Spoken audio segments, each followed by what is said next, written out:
अब हम लोग बात करने जा रहे हैं स्टार का फॉर्मेशन कैसे होता है। तो इसमें बताया गया है कि पहले तो जो नेबुला होता है वो एक जगह क्रिएट होता है और धीरे धीरे ग्रेविटेशन पुल के कारण वो एक जगह जब इकट्ठा होता है, इस प्रकार से वो एक जगह इकट्ठा हो जाता है। तो डेंसिटी के कारण वहाँ पे स्टार का फॉर्मेशन होता है और कुछ इसी तरीके से प्लैनेट का भी फॉर्मेशन होता है, जो कि आगे बताया गया है। तो आइए आगे बढ़ते हैं।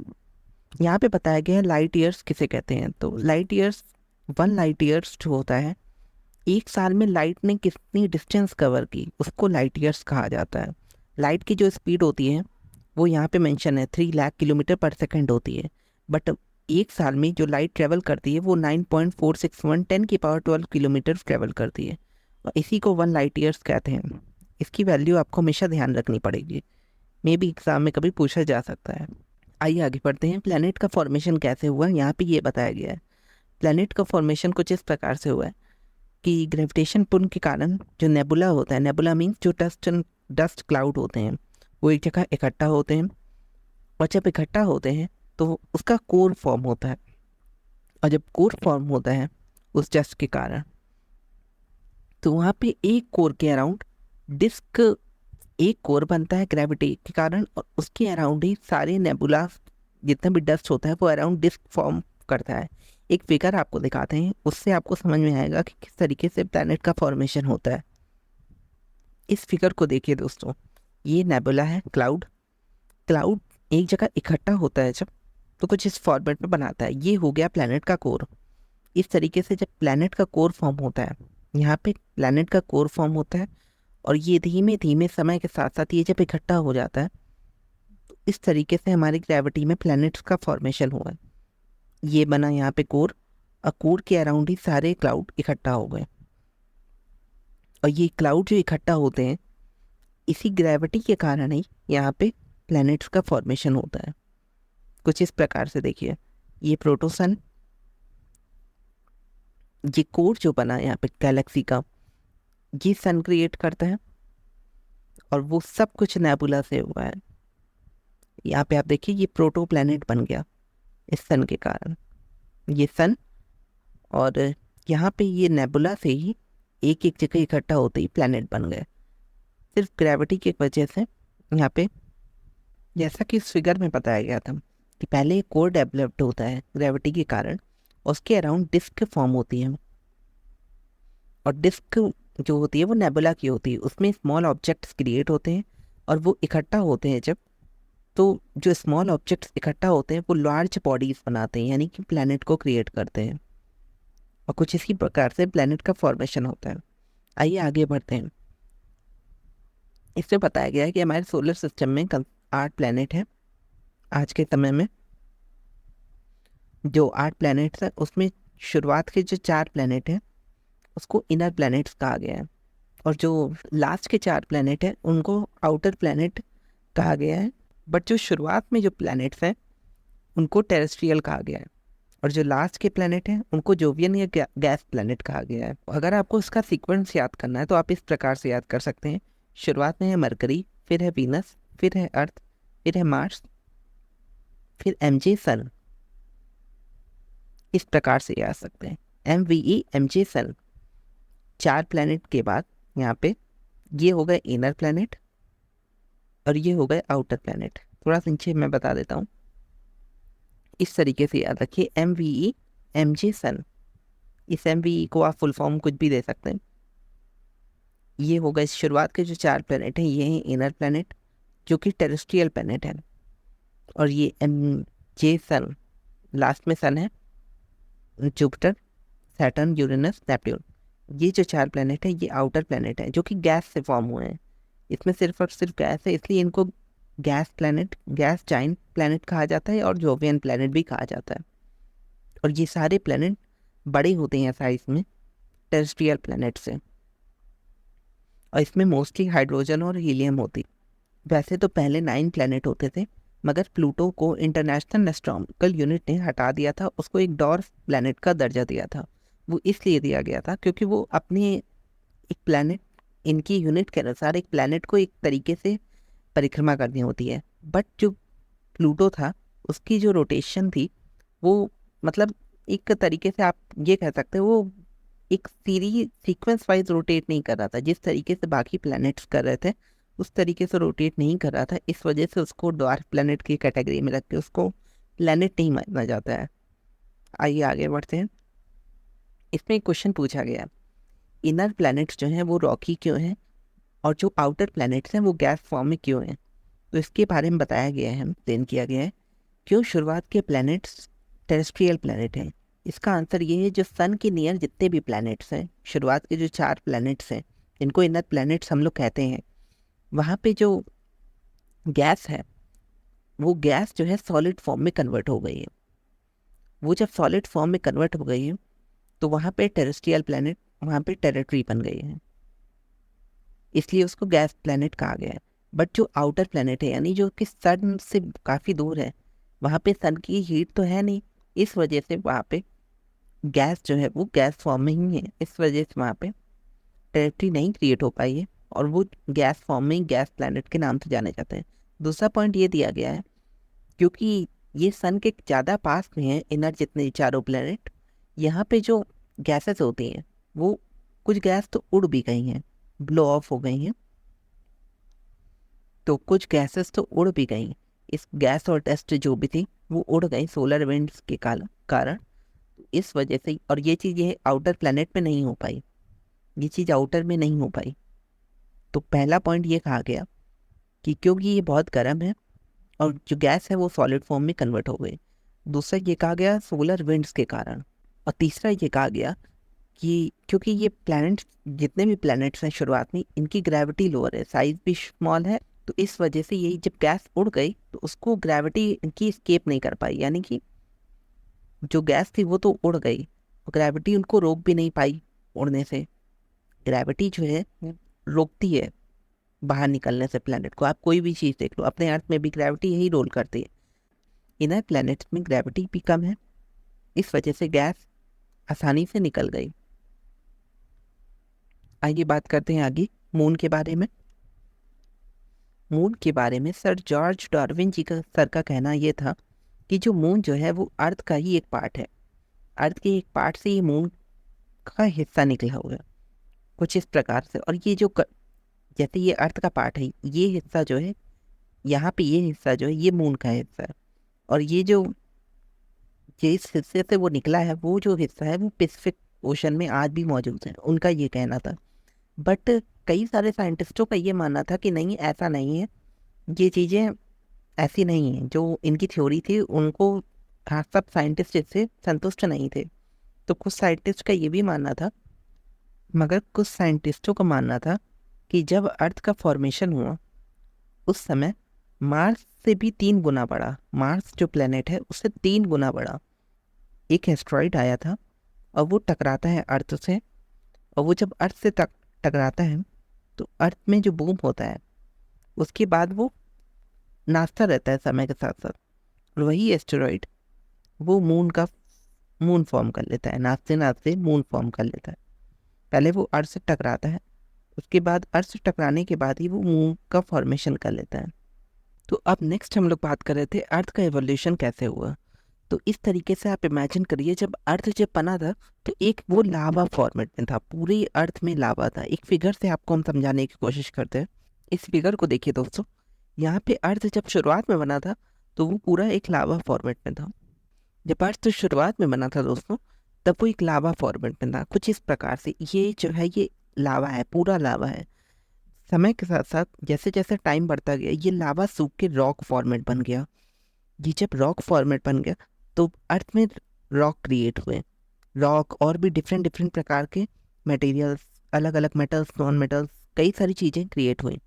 और उसके बाद ही टेम्परेचर क्रिएट हुआ। अर्थ जो है एक लेयर्ड स्ट्रक्चर है, तो लेयर वाइज यहाँ पे इवोल्यूशन हुआ। जितनी भी चीज़ें हुई वो लेयर वाइज हुआ। पहले कोर थी, शुरुआत में तो सब कोर था, उसके बाद मेंटल, फिर क्रस्ट धीमे धीमे डेवलप्ड हुआ। जो क्रस्ट डेवलप्ड हुई उसके बाद एटमॉस्फेयर डेवलप्ड हुआ। कुछ इस प्रकार से देखिए, एटमॉस्फेयर में भी कई सारी लेयर होती हैं जो कि आप आगे पढ़ेंगे, और अर्थ के नीचे भी कई सारी लेयर होती है, उसको भी आप आगे पढ़ोगे।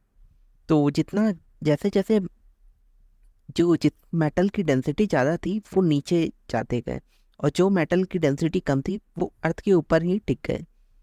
तो इस चीज़ को आप पढ़ोगे, जैसे आप देखो ना, यहाँ पे जितने भी मेटल्स हैं वो नीचे की ओर दब गए, जितनी जिनकी भी डेंसिटी ज़्यादा थी, और कुछ इस प्रकार से फॉर्मेशन हुआ। आप इस फिगर को देखिए, एंड में जो अर्थ आज का अर्थ है, आज तो खैर इससे कई बुरी हालत में है, बट एक नॉर्मल बताया जा रहा है कि इस तरीके से अर्थ का फॉर्मेशन हुआ। तो पहला प्राइमरी एटमॉस्फेयर बना, फिर उसके बाद जो मेन एटमॉस्फेयर है उसको बना। तो ये सब एक टाइम टेकिंग प्रोसेस है, ये चीज़ें समय के साथ हुई। तो आइए आप वापस चलते हैं। जैसा कि हम लोगों ने बात की, अर्थ जो है लेयर्ड स्ट्रक्चर है। शुरुआत में जब क्रिएट हुआ तब वो लावा था, उसके बाद रॉक्स क्रिएट हुए, हॉट ऑब्जेक्ट्स जितने भी थे वो सब आए, एंड उसके बाद उस समय शुरुआत में जो लेयर बनी थी वो हाइड्रोजन और हीलियम की एक पतली सी प्राइमरी जो एटमॉस्फेयर की लेयर थी वो हाइड्रोजन और हीलियम की थी। समय के साथ साथ आज की डेट में 4 जो मेन एलिमेंट पाए जाते हैं वो होते हैं नो एसी। आपको शॉर्ट फॉर्म याद करा रहे हैं, नो एसी है नाइट्रोजन, जो कि आज की डेट में सबसे ज़्यादा है। दूसरा है ऑक्सीजन, ये 2 तो सबसे ज़्यादा है। फिर है ऑर्गन या कार्बन। ये 4 चीज़ें होती हैं, जैसा कि पता है, नो एसी, नाइट्रोजन, ऑक्सीजन, ऑर्गन, फिर कार्बन डाइऑक्साइड। ये 4 चीज़ें आज की डेट में जो होती हैं, बट शुरुआत में ऐसा नहीं था। शुरुआत में हाइड्रोजन हीलियम की प्राइमरी लेयर बनी, उसके बाद धीमे धीमे जाके चेंजेस हुए। तो वही चीज़ें बताई गई हैं, और ये सब चीज़ें 14,600 मिलियन ईयर्स हो गए इस चीज़ों को होते हुए। समय के साथ चीज इवोल्यूशन हुआ है। और आगे बात करते हैं कि भाई ये लेयर्ड स्ट्रक्चर कैसे डेवलप्ड हुआ अर्थ में, इस चीज़ को बताया गया है। तो ये बताया गया है कि इवोल्यूशन ऑफ लिथोस्फीयर। तो पहले तो ये मानिए, लिथोस्फीयर जो होता है शुरुआत की 200 किलोमीटर के क्रस्ट को कहा जाता है। ये चीज़ आप चैप्टर 3 में पढ़ोगे, अभी नहीं पढ़ोगे, इसके बाद चैप्टर 3 में पढ़ोगे। लिथोस्फीयर उसको कहा जाता है, बट क्योंकि इसमें एक्सप्लेनेशन के लिए दिया गया है कि अर्थ की कितनी लेयर होती है, उसको भी एक बार हम लोग देख लेते हैं, जिससे आपको फ़ायदा रहेगा। ये दोस्तों, ये है अर्थ की लेयर। एक अर्थ को आप इस तरीके से इमेजिन करिए कि सबसे ऊपर की जो लेयर होती है वो क्रस्ट कहलाती है। ये देखिए यहाँ पे लिखा हुआ है। उसके बाद ये उसके बाद ये 200 किलोमीटर तक क्रस्ट कहलाती है। उसके बाद यहाँ से होता है अपर मेंटल, फिर आता है लोअर मेंटल, और फिर ये अपना हिस्सा होता है कोर। बट जो लिथोस्फेयर कहा जाता है वो शुरुआत के एरिया को ही कहा जाता है। इस एरिया को ही शुरुआत के एरिया को कहा जाता है, जो कि सिर्फ 200 किलोमीटर का होता है। इसको लिथोस्फेयर कहा जाता है। बट क्योंकि वहाँ पे एक्सप्लेनेशन क्लियर दिया गया है कि भाई अर्थ को किस तरीके से अर्थ का इंटीरियर डेवलप्ड हुआ है, ये चीज़ आप बाद में पढ़ोगे, बट ये एक्सप्लेनेशन के लिए वहाँ बताया गया है। आइए चलते हैं अपनी नॉर्मल एनसीईआरटी की स्क्रीन पे। तो इसमें बताया गया है अर्थ जो है वोलेटाइल स्टेट में था हमेशा से। चेंजेस आते गए समय के साथ साथ, और जो डेंसिटी है वो बढ़ती गई है टेम्परेचर के साथ साथ। जैसे आप अर्थ के नीचे जाओगे, सपोज करिए ये अर्थ है, यहाँ से जब आप नीचे जाओगे, ज़मीन के अंदर जाओगे, उतनी आपकी जो डेंसिटी है वो बढ़ती जाएगी। डेंसिटी प्लस टेम्परेचर, ये 2 चीज़ें बढ़ती जाएंगी। ये टेम्परेचर वैरी भी करेगा, बट डेंसिटी जो है वो बढ़ती जाएगी। और उसी चीज़ को बताया गया है, डेंसिटी इनसाइड हैज़ इंक्रीज्ड। और जो मटेरियल है, जैसा कि हमने शुरुआत में आपको उस समय इवोल्यूशन ऑफ अर्थ में बताया कि जो मेटल्स हैं वो जिनकी डेंसिटी ज़्यादा थी वो नीचे चले गए, और जिनकी डेंसिटी कम थी वो ऊपर चले गए। जो मटेरियल है वो स्टार्टेड गेटिंग सेपरेटेड डिपेंडेंट और देयर डेंसिटीज, इसी चीज़ को बताया गया है। हैवियर मेटल्स जो थे वो अंदर चले गए, और जो लाइट वंस थे वो ऊपर सरफेस पे रहे हैं। और आगे कहा गया है कि ये जो अर्थ का लेयर्ड स्ट्रक्चर है ये प्रोसेस ऑफ डिफ्रेंशिएशन से बना है, जो कि सवाल पूछा गया था। इसमें कहा गया है कि जो अर्थ है कि मटेरियल है वो सेपरेट हुए हैं अलग अलग लेयर में, और वो स्टार्ट हुआ है सेंट्रल पार्ट से। जो डेवलपमेंट हुआ वो सबसे पहले सेंट्रल पार्ट से हुआ। जो भी हमने आपको फिगर दिखाया था उसमें भी इसी चीज़ का मेंशन किया गया था। तो जैसे कि हमारी जो लेयर है क्रस्ट मेंटल कोर, इसी के अकॉर्डिंग हमारी डेंसिटी इंक्रीज होती रहती है। और ऐसे ही प्रॉपर्टीज भी चेंजेस होती हैं, जो कि हम चैप्टर 3 में अभी पढ़ेंगे आगे। अब हम बात करते हैं evolution of atmosphere and hydrosphere. अभी हम लोगों ने पढ़ा लिथोस्फेयर, अब हम लोग पढ़ेंगे हाइड्रोस्फेयर और एटमॉस्फेयर के बारे में। तो लिथोस्फेयर तो आपने समझ लिया कि पहले लावा था, फिर उसके बाद रॉक्स क्रिएट हुई। अब आता है एटमॉस्फेयर कैसे क्रिएट हुआ। तो जैसा कि शुरुआती लाइन बताया गया, आज की डेट में नाइट्रोजन एंड ऑक्सीजन बहुत अहम रोल प्ले करते हैं हमारे एटमॉस्फेयर पे। बट इससे पहले इवोल्यूशन जो हुआ वो 3 स्टेजेस में हुआ। शुरुआत में क्या हुआ, शुरुआत में जो हुआ लॉस ऑफ प्राइमॉर्डियल एटमॉस्फेयर। तो पहला जो था प्राइमॉर्डियल एटमॉस्फेयर का लॉस हुआ। ये क्या होता है, यहाँ पे लिखा हुआ है कि जो प्राइमोर्डियल एटमॉस्फेयर है, जो प्राइमोर्डियल एटमॉस्फेयर है जिसको अर्ली एटमॉस्फेयर कहा गया, वो हाइड्रोजन और हीलियम से मिलकर बना हुआ था। वो स्ट्रिप्ड ऑफ हो गया, यानी कि जो सोलर विंड थी उसकी वजह से वो स्ट्रिप्ड ऑफ हो गया, उड़ गया यहाँ से सोलर विंड के कारण। तो सबसे पहले तो उसका लॉस हुआ अपने अर्थ के ऊपर।